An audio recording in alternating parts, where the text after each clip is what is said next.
Hi everyone, welcome back to my channel. I'm Nayeli and today is Suicide Prevention Day. So today's video is going to be very different, extremely different. I just want to give kind of like a heads up or caution. I'm going to be talking about mental health and suicide, depression, anxiety. So if any of that is too much for you to hear right now, just a heads up, I'm going to be talking about that. So as some of you may know, if you saw my vlog in February, I spoke at a church retreat of mine in front of almost 300 people, and that, I still can't believe I did that. I shared part of my testimony. That was like the only time I've ever talked about it publicly. So today I'm going to be sharing part of my testimony with you guys, specifically for like Suicide Prevention Day. I'm going to speak about my experience. So, yeah, I'm not going to give too much details and not too much backstory just because I want this video just to be on like the main focus, suicide, So I'm going to speak about a time that I call the dark ages. I call it the dark ages because that was like the worst time of my life. Like I said, there's a lot of backstory and like details, but I'm just going to get to the points for this, So when I was 12, I moved from the town I grew up in the Bay Area. I moved about an hour or so away, a little over an hour away, and that was very tough. The rest of our family was like, back in our hometown and like all my friends and everything.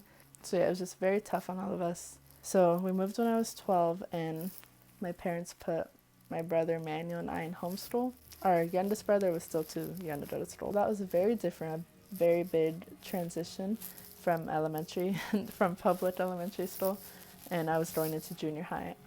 So yeah, very big transition. Anyways, that same year, my only friend from my hometown, some personal things happened with her, and I ended up losing communication with her. Like she was like my best friend at the time. So that was really tough, hard on me. And so I think that kind of led me to do things that that made me feel extremely guilty afterwards and regretful and just very not good. So then that leads to my 13th birthday party, pretty much exactly a year since we had moved from my hometown.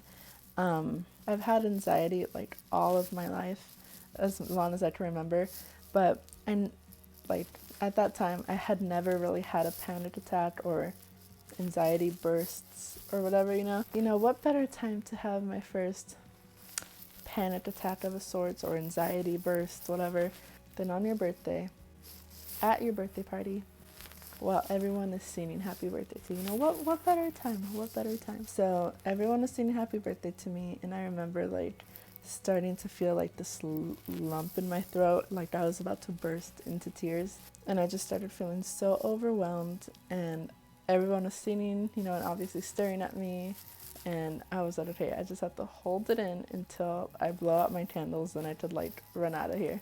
I did exactly that. I blew out the candles, and then I ran straight to our laundry room to burst into tears. My mom and one of my aunts came, and I just said, oh, I miss my friend, which, I mean, obviously I did, but it was not the reason for that anxiety burst. The next day I had like my first full-blown panic attack. I started feeling like I couldn't take a full breath and just all these other symptoms. So I asked my mom to go outside and walk with me. She's like, oh, I think you're having a panic attack. I'm like, great.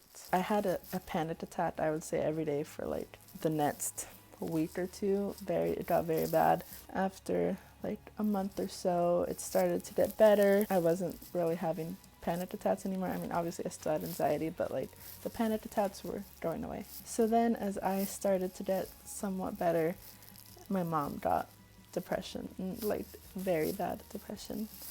And it was literally hell.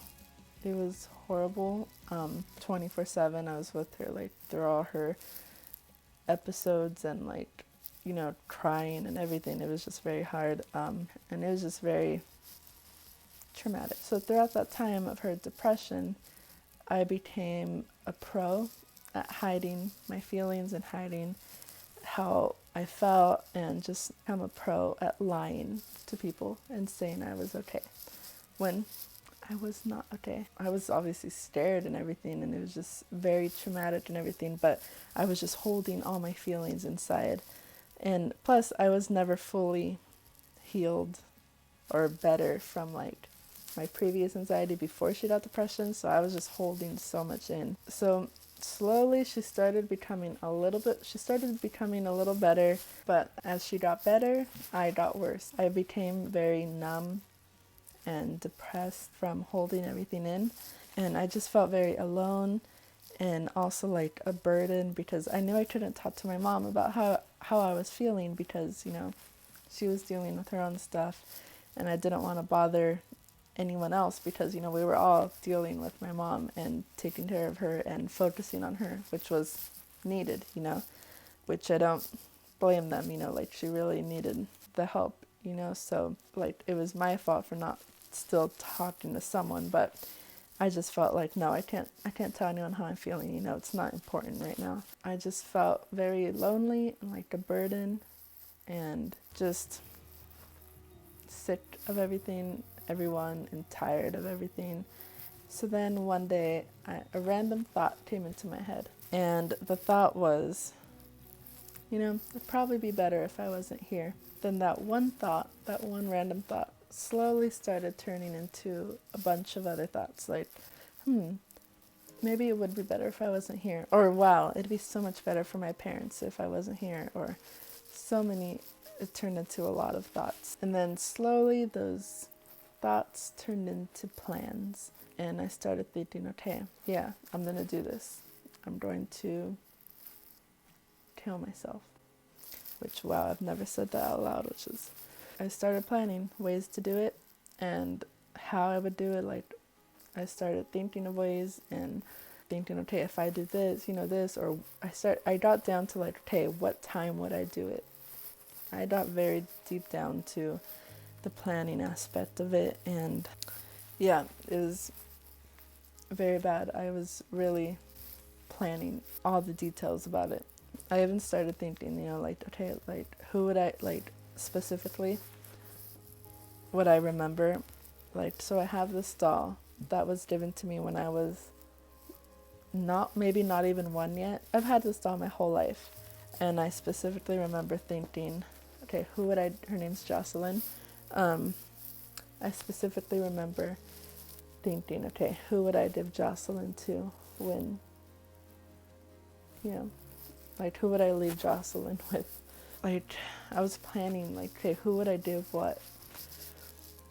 But then, one day, as I said, I was a very anxious person. If you have anxiety, you know how it is, you know, like, you get a what-if thought, and then it begins a chain reaction of a lot of other thoughts. So, a what-if thought popped in my head, and that thought was, what if this didn't work? You know, what if whatever I was planning to do failed, and I ended up worse off than not doing that? And then, you know, that chain reaction began, and I started feeling anxious and scared about it not working. Around that time, like, my mom's healing process was getting a lot better. She sought a lot of prayer. We went to a bunch of masses, specifically a lot of healing masses, and a lot of people prayed with us, which was really a blessing. A lot of family and people even we didn't know, people we met at church. You know, a lot of people would pray over us, and, you know, just a lot of prayer during that time, which was really helpful for her healing process. I'm a cradle Catholic, which means, like, I was born into, like, a Catholic family, you know, but I had never had, like, a relationship with God, you know, like, I'd never really known him, you know, like, I knew of him, and I always knew, oh yeah, God's watching me, you know, whatever, but it was never a deep relationship. And, like, going to church wasn't a huge deal, and, like, you know, we weren't that deep in our faith. We did our sacraments and everything, but it wasn't, like, a deep faith, you know? So my mom was already, like, a lot better. And then one night I was realizing how much God was really there throughout all of my mom's depression and, like, before that, and, like, just really thinking, wow, God has been there the whole time. I wanted to really feel him for the first time, like, myself. Like, I really wanted to feel his presence and just feel him. That night I just was telling God, God, I want to feel your presence. Like, I just want to know that you're there. I want to feel you. Then I felt him for the first time, and I felt him say, I wrote it down right here. I felt him say, don't give up. There's a long way to go. It's going to get tough at times, but just keep fighting. So ever since that night, my faith and my relationship with God has only gotten much, much stronger and bigger, and that was really like the turning point for like my faith journey. Like, really, like, whoa, okay, God's there, like, he's real. And so obviously I decided, I decided not to give up, and I decided, okay, I do have to live. It was hard, not gonna lie, to realize, well, God has been there through all these tough times. He's been there with me through those hell moments, and like, he's been there. And just like being open to feeling his love, that was the best decision, because he saved my life. Sharing my story, because I know if I heard a story similar to mine at that time, I know it would have helped me so much, even more. So the reason I'm sharing this is that so people to see that they're not alone, that it's possible to get through things, and I just want to share this story just so people can know that they're not alone, and that no matter how hard things may get and how hopeless times may feel, there's always a way out, and that way out is not killing yourself. I'm just thinking, if I would have done that, I would have not grown in relationship with God and Jesus. I would not have fallen in love with Jesus and grown in relationship with our Mother Mary and Saint Joseph, and I would have never met my best friend, who's literally the most hilarious person, and I would have never grown closer with my cousins, and who are like sisters to me, and I would have never done this and had so many happy moments. And let me tell you, in those times when I wanted to end everything, I did not think it was possible for me to feel happy again or true joy. I was thinking, like, why keep going when I'm never gonna feel happy? Nothing ever good is gonna happen. I'm never gonna get friends. I'm never this or that. But let me tell you, like, that's not true. The enemy is just trying to talk to you into believing all those lies. So I just want to say, please don't give up. It may feel like the only option is to end it, but that's not true at all. Jesus loves you so, so much. If you seek him, he will not shut the door on you. He's not going to bring up your past and say, oh, well, let me see, you did this, this, this, this. No, he is waiting there. He just wants you to go to him. He's waiting with open arms, the door wide open. He just wants you to walk through and meet him. I also have to say that you have a purpose and that you are not an accident. Everyone's situation is different. Some, unfortunately, are so much worse than mine, and I can't even imagine. And I'm praying for everyone that has depression, anxiety, any mental illness, and that is going through hard times. And just know that whatever your situation is, whatever it may be, there's always a way out. And that way out is not killing yourself. You truly have a purpose. When Jesus died for us, every step he took on his way to be crucified, he saw your face. He saw our faces, and he chose to continue on his way because he knew it would be for you. So please don't give up. You truly have a purpose, and I know it doesn't feel like it now.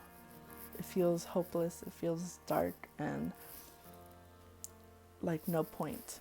But that's a lie. You truly, truly have a purpose here. I believe that's all I'm going to share today about my story. You are truly beautiful. You are enough. You are amazing, and you are good enough, and you have a purpose. You are not an accident. You are not a mistake. God knew this world would need you. He has a big plan for you, and I promise you, going to Jesus will be the best decision you will ever make. Truly, I promise you that, because he is love. Jesus is love. Jesus is hope, and Jesus is light. And I promise you, there's light at the end of the tunnel, and that's Jesus. Jesus is your option. Jesus is your way out. And I can promise you, if you go to him 5 years from now or less, you will look back and thank yourself and thank God that you did not end your life, because the best is truly yet to come. You will have those joyful moments. You will make friends. You will love yourself. You will love God. You will find love. That's love right there that's waiting for you. You are loved so much. You are extremely loved. Why? That's why. I want to share some Bible verses with you guys, ones that have helped me throughout the years. So I'm going to read from my Bible some verses that have truly helped me. This is a big one for me that I memorized early on and that has been with me forever. It's Jeremiah 29:11. For I know the plans I have for you, declares the Lord. Plans to prosper you and not to harm you. Plans to give you a hope and a future. When you call me and come and pray to me, I will listen to you. When you look for me, you will find me. Yes, when you seek me with all your heart. This has been another great verse, another favorite of mine, especially in times of anxiety or times that I've been scared. Matthew 8:26. He said to them, "Why are you terrified, O you of little faith?" Then he got up, rebuked the winds and the sea, and there was a great calm. Another one here. Hebrews 12:1-3. Therefore, since we are surrounded by so great a cloud of witnesses, let us rid ourselves of every burden and sin that clings to us, and persevere in running the race that lies before us, while keeping our eyes fixed on Jesus, the leader and perfecter of faith. It's not going to be easy. That's why that's why it says persevere, because I know it's going to be tough at times. God knows it'll be tough at times. But if we just keep our eyes fixed on Jesus, our Lord and Savior, then all will be well, and we will make it through, and you can make it through. I believe that's it. Please have hope. Hope is alive, hope is real, and hope is here. Jesus is hope, and Mary is the Queen of Hope. I hope this was helpful, and if this could help at least just one person, that would be worth it. Also, there's a playlist I created, a Hope is Here playlist with songs that have helped me throughout my dark times, and songs recommended by friends.